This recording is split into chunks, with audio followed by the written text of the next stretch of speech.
Whoa, bit of wheel spin. Oh yeah, that pop! Whoa, that was like fire coming out of the exhaust. Hello guys, Bobby Drives here. So today I've got a 2015 VW Golf GTi Mk7. It came out in 2013 to replace the predecessor, the Mark 6, and it's run all the way up to 2019 before the new Mark 8 has come out. In fact guys, by the time this video is published, the Mark 8 Golf would have already been out, so click up here if you want to watch it. But going back to this, I've personally never driven a Mark 7 before. Well, I've driven a 1.4 litre TSI, but not like a GTI or R. So I'm looking really forward to putting it through its paces, checking out all the features from the inside and outside, and just getting to know the car. If you are new to my channel, don't forget to subscribe, do hit the bell notification button to be notified for my new videos, smash the likes button if you did like it, and don't forget to follow me at Bobby Drives.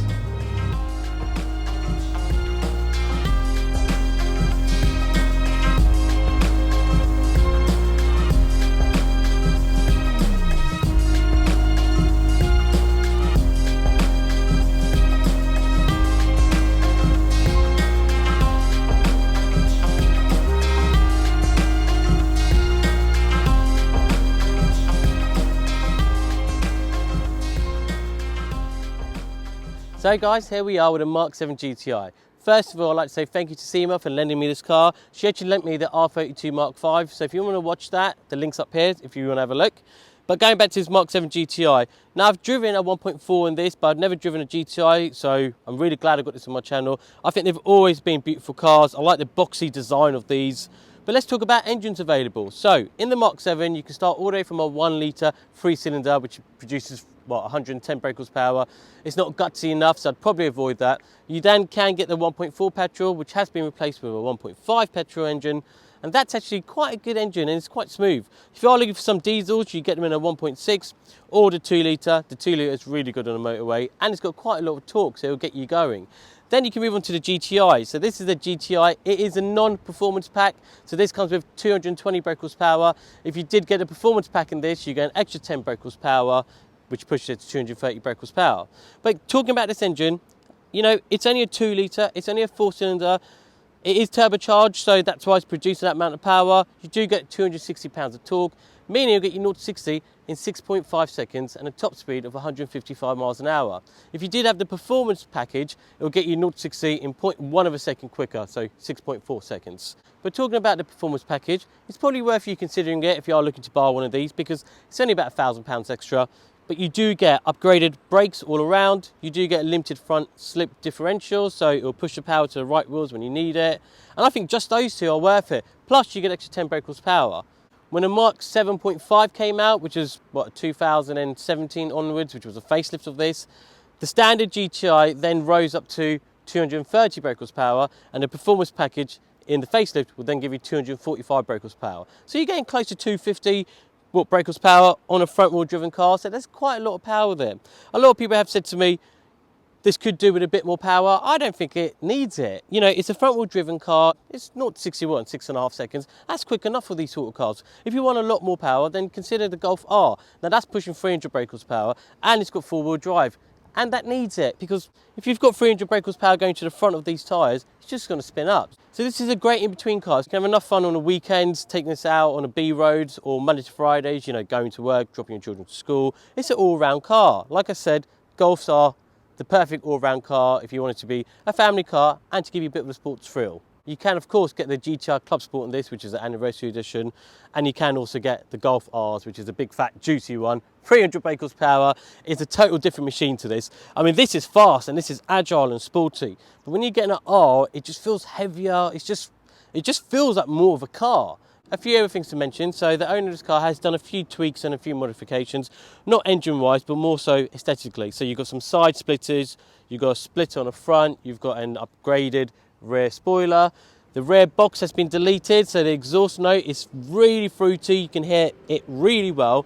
And a thing I want to say, guys, now this being the GTi, I think in some ways it looks sportier than a Golf R. The Golf R, to me, is a bit tamed, you know, it's almost a little bit more of a luxury car, but it has more power. This being a GTi, I love those red and grey tartan seats. I like all the red bits like the calipers and this red line which goes all the way across the front bumper into the actual lights. It just makes it look a little bit more sportier than the Golf R. Oh, and one other thing to mention, guys, you'll notice it's got the red GTi badges at the front and the rear. Now that normally indicates that it is a performance package, but this car has done a few little bit of modifications, so even though it looks like it's a performance package, it's not, it's just a normal one. But either way, I'm happy with this car. 220 brake horsepower, and it just flies. It feels faster, in fact, than the 6.5 seconds that VW claim. I've watched some other videos, and this has actually got 0 to 60 in as little as 5.7 seconds. So yeah, I think VW being a little bit discreet in terms of its 0 to 60. Another thing to also mention, which I like particularly about this car actually has a 6-speed manual gearbox.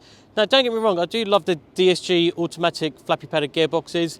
They give a great sound when you change gears, but most of the cars I drive nowadays are automatic, so when I get hold of a manual, and especially a modern GTi manual gearbox, it's just like the best of both worlds. You just feel really in control. It's fun, guys, that's the best word for it. Having a 6-speed manual gearbox, it's fun, but also quite rare. About 75% of these Mark 7s have all been sold, well the GTIs, have all been sold with the flappy padded gearbox. Only a small amount of those have the 6-speed manual gearbox, and this is one of those. Love it. Now moving on to the rear of the car, I actually feel this is the best looking part of the car. I just love the back, and I love these lights. They've got loads of LEDs in there. Love the GTI logo. Funny thing is, on the Mark 8, all the GTI logos, or the R or whatever they are, is directly underneath the VW sign. So no longer will you see these GTI badges being on the left-hand side. You've got twin exhausts, one on the left, one on the right. And like I mentioned, the back box has been deleted and the exhaust tips have been modified. So it's got a really good sound to it. I'm going to start it up so you can hear what it sounds like.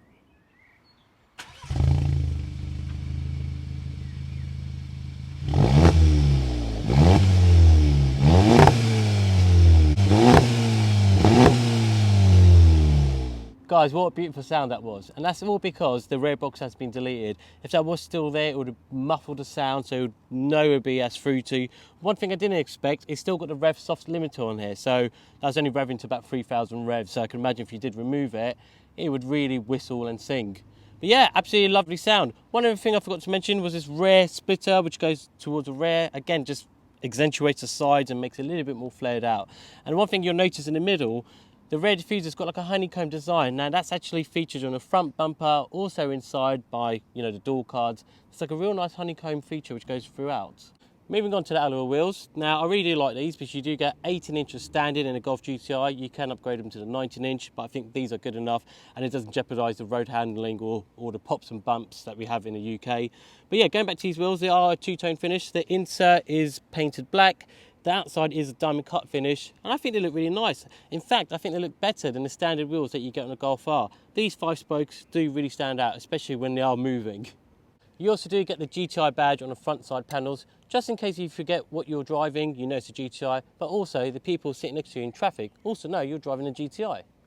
Another thing I really like is the front bumper. I just feel it looks really aggressive, it looks really sporty, and I love these bits which go towards the front grille area, and I love the honeycomb design that you have down here and up here. Again, it just makes it look a little bit more special. What I also really like is this red line which goes across, just again to accentuate that it is a GTI, but it actually goes into the front lights, so it goes all the way across. Now when you get the facelift from 2017 onwards, they don't go across, in fact they go up around each light, and I actually prefer this one. I think this looks better. But being at the front, I also will let you know that you do get bi-xenon lights as standard, which again lights up the road really well. Down here, which you can't really see, you do have fog lights too, hidden quite nicely. And this is the extra. You've got a front splitter, which has been installed by the current owner. You also notice in the front of the bumper, there's like a square. Now that is active braking. So this car is so intelligent that, if you do forget to brake, this car will brake for you. It is a manual, so it's going to brake to about 20 miles per hour before it stalls, so you have to take over. If it is a DSG automatic gearbox, it would actually come to a halt completely by itself. So guys, now we're inside the car. The first thing I'd like to say, it's just familiar. You know where everything is in this car. I think Golfs, the layouts have changed over the years, but the way they put the buttons or where things are placed, it's just like, you know where you left off. So first thing is the steering wheel. Now this is a full leather steering wheel. It's probably one of my favourite steering wheels. It actually reminds me a little bit of a McLaren like 720 steering wheel. You might think I'm nuts, but it's just the way it's designed. It's just some familiarity to it. But yeah, love the steering wheel. I love that you've got a GTI logo on the bottom, so you know what car you're driving. And you've got the red stitching which goes around. You've got a flat profile on the bottom.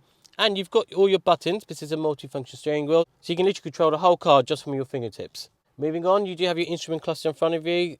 It's just a standard analog dial, so you've got your rev counter to your left, your speedometer to your right. In the middle, you do have a little LED screen which tells you what music you're listening to, who you're on the phone to, and just have a bits and bobs about the cars. Now, if you did get the facelift version of this, this is all now changed to a full LED screen. It's a great infotainment piece. It's actually come from the Audi A3s. The Audi A3 is still better than that full LED screen that you do get in the Golf, but nonetheless, I love those, and you get like the sat nav in between your speedometer and your rev counter. So yeah, that's one real bonus with the facelifts. But at the end of the day, I still do like analog dials. They've got the red needles. You know that you're on a sporty car. Moving to the left, you do have your infotainment screen. Now it's a 6.5-inch screen. It's pretty standard. This one doesn't actually have the sat nav in it, but you do have your radio, your media. You can connect to your phone calls via Bluetooth. Same with your music. And again, it just makes connectivity a lot easier. Underneath it, I actually thought this was a CD player, but it's not. The CD player is actually in your glove box. Beneath that, you do have your dual climate control. So again, passenger to the driver can have different temperatures. I've tested the aircon, works brilliantly. Underneath that, you've got a bit more storage, just to, perfect place to put your phone, or you've got a charging point there as well. One thing to mention again, guys, this whole honeycomb effect from the front bumper and the grille and the rear goes throughout the whole car. So it's on the doors, it's on this panel here. It's just quite nice. Like I said, it's a 6-speed manual, typical golf ball design. To the left, you've got modes where you can go from sports to comfort or to eco. You can turn your traction off, you can turn the stop-start button thing off, and you've got a button to your right, which is for your parking sensors. Behind that, you do have your electronic handbrake. To the right of it, you do have 2 cup holders which are adjustable, and just behind it, you do have a 12-volt charging point. Underneath the centre armrest, which is adjustable, if you lift it, you've got more storage there. You can fit a couple of Coke cans in there. Yeah, so one thing I'll say, guys, this car offers great storage. Not only have you got storage for 2 cup holders, you've got storage under your armrest, you've got storage here, you've got storage to the right of the steering wheel, you've got big door cards. I can put easily a 1.5 litre bottle of water in there. I can even get a 1.5 litre bottle of water in the glove box. What I also really like, the glove box and the door cards are lined with some sort of like material, like some Velcro material, which stops things from rattling around. So if you chucked keys in there and it was plastic, it would just literally rattle. This just saves everything. But also the car's got good quality, like, you've got soft panels all around the door, all around the dashboard. It's just nice and soft. The one thing I don't like, the passengers in the rear don't get the same quality. It's just like plastic, and you can actually hear the noise. So there's a bit of a difference between the front and the rear.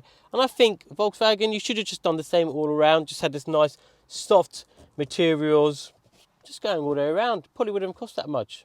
You do have all the other bits and bobs. Automatic lights, 4 electric windows, electric wing mirrors. The wing mirror is actually heated, in fact, which I really like. Up here, you've got a place to put your sunglasses, 2 sun visors. But let's not forget about the seats in this car. So you can get normal fabric seats, suede seats, leather seats, but these are my favourite. This goes back to like the 1980s and the Mark 1s and the Mark 2 GTIs, where you've got this tartan design. It's almost like a Burberry print, but, I love it, and I think in years and years to come, when this car's, 15 years, 20 years old, people are going to look back at this the way that we looked back at the Mark 1s and the Mark 2s, thinking, what a beautiful interior. Really, really like these seats, and it's super supportive. You've got like bulges which come up on the side and to the side up here, and it's really supportive. And also, guys, in the back of the car, you actually got quite a lot of space. Comparing this to the Mark 6, this is actually 2.3 inches longer and about an inch wider. So altogether, it's a slightly bigger car. I've actually pushed the front seat all the way to the back because I was doing some like cinematics and bits and bobs. But I've still got space in the rear. So someone who's like a 6'2", 6'3" driver, the person behind will still have enough space. I've got loads of headroom, just, probably about 5 inches. So yeah, not tight in the back. The only person I feel sorry for is the person sitting in the middle, because you've got this big lump here where, gearbox runs underneath. So the person in the middle will be sharing the left and right footwells because it is a bit tight. Another thing to like, if I pull down the centre armrest, you do have 2 cup holders, which is again very useful. But you also have this latch. If I open this up and I bring this forward, it's a ski hatch access. So again, if you need to put long items, you can go all the way from the rear, all the way to the front. Or if you just got some stuff in there that you need to grab, it's just easy access. So guys, let's take this car for a drive. So first thing I'd say, typical Golf, you've got a lovely steering wheel, a really good seat position, the visibility is super clear in this car. It's just a good all-rounder car. This, just by chance, happens to be a GTI, so it's one of those cars where, you know, you can take the children to school, you can go to work to it Monday to Fridays, but also at the same time you can put your foot down and have a bit of fun with it, because it is a GTI. It's world renowned. A lot of these hot hatches were built after the GTI came out. This is back in 1970s, but let's put the windows down and let's give it a bit of a push. Whoa, bit of wheel spin. Oh yeah, that pop! Wow, that was like fire coming out of the exhaust. Wow, it went bang. So yeah, it's an all-round Golf, and like I was saying, you can take your children to school, you can go to work on the weekends, but then, I mean, you can go to work on the weekends. Who says that? You can go to work Monday to Fridays, but on the weekend you can take this on B roads and put your foot down, and it just sticks. I love Golfs. I've always said to everyone else, you've probably heard me say it in loads of my other videos, if you are looking for a really good all-round car, the car to get is a Golf, because it carries 5 people comfortably, it's got good enough boot, and they're reliable. It's a bit wet outside, guys, so the traction keeps kicking in. It's really annoying. The car was super clean. It's just rained really hard, so yeah, the car's a bit filthy and the tyres are wet. Let's try that again. No wheel spin.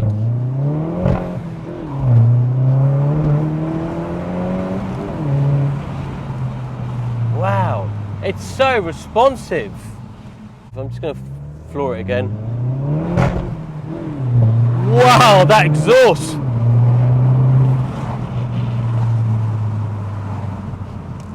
Now the thing is, guys, this has only got 220 brake horsepower, so there's other hot hatches out right now, well, of this era, and they've got more power than this. But I always say in my head, 220 brake horsepower for a front wheel driven car is enough, because any more than that, you can't really put the power down. But I did just drive recently the Mark 5 R32, which is the same owner as this car, so thank you for giving me both cars.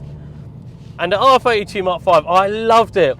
Being a 3.2 litre V6, 250 brake horsepower, it just felt right, and it just felt poised, and the balance of the car was just brilliant. Now this being, what, 2 generations newer, having 30 brake horsepower less, and a whole 1.2 litres of capacity less, it just, I'm surprised.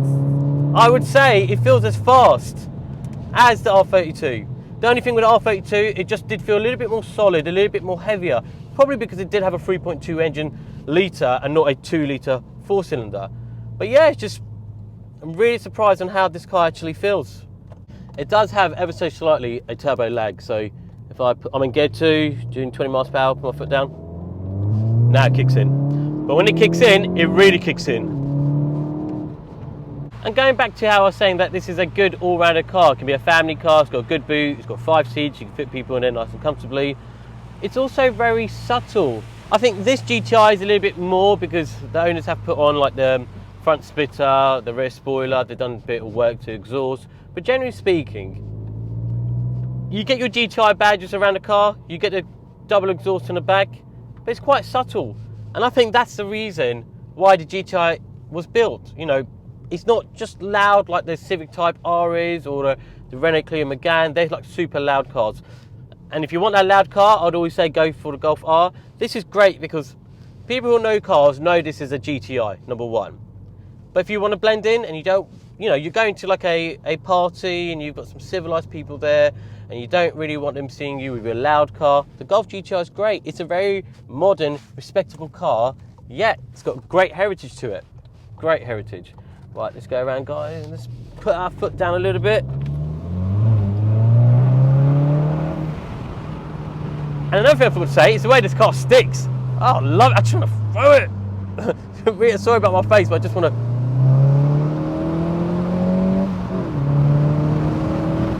Ah, it's beautiful. Bit of a puddle here. I tell you what, the brakes are phenomenal too.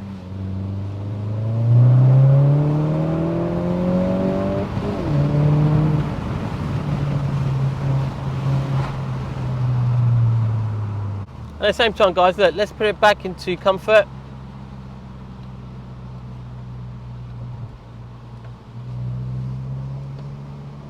It doesn't dim it down that much, it just makes it a little bit quieter. It definitely makes the steering wheel lighter. But I suppose this is what you would do when you're just driving Monday to Fridays. And another thing, guys, which I also am really surprised about, you can get like 40 miles per gallon. Let's just check what this one is reading. So, right.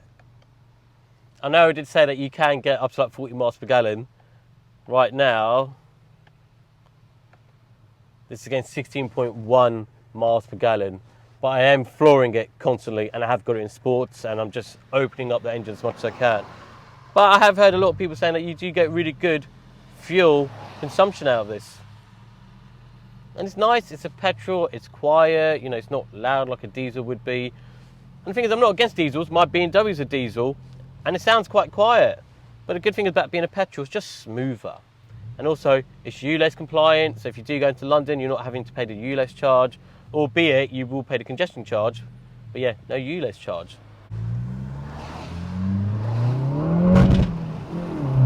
It's too wet.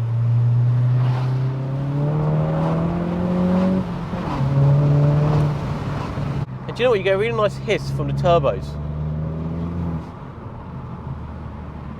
I mean, you could even put a dump valve in there and you go. But I think we've gone past that era. And remember, this being the Mk7, you can get this in the 3-door and a 5-door. This is the 5-door, and I do think if you are going to buy these cars, you might as well get the 5 doors because it's just that little bit more practical, and you still got the same space inside. Funny enough, now that the Mk8's come out, there's no more 3 doors. They've decided to make them all 5 doors. Probably, you know, sales figures, the 3 doors didn't go as much, so yeah, they're all now 5 doors. Spinning again too. Oh. The sound of this is brilliant. And like I said, especially for being a 2-litre 4-cylinder, oh, it just sounds phenomenal. So guys, that brings us to the end of my review. I hope you enjoyed it. I've absolutely loved driving this Mk7 GTi. It's exceeded my expectations. To be honest, I didn't realise it was going to actually be that fast, and that responsive, and that agile on the road. It just sticks to the road and it actually makes you feel like I'm in a go-kart. And you know, if you are looking for one of these, I had a look last night. They start from about £11,500. They go up to about £16,000, £17,000 for like the newer facelift ones. But you know, getting close to £10,000 now. It's ULEZ compliant. It's a petrol engine, so you'll be all right for the years to come. It's just a good all-round car. And like I said, you can get 5 people in there very comfortably. You've got a big enough boot, and it's reasonably good on fuel. So yeah, I think it's a thumbs up for me. But I hope you did enjoy it, guys. That's the end of this. If you are new to my channel, don't forget to subscribe. Do hit the bell notification button so you'll be notified for new videos. Smash the likes button if you did like it, and don't forget to follow me at Bobby Drive. Until next time, keep safe, and I'll see you then.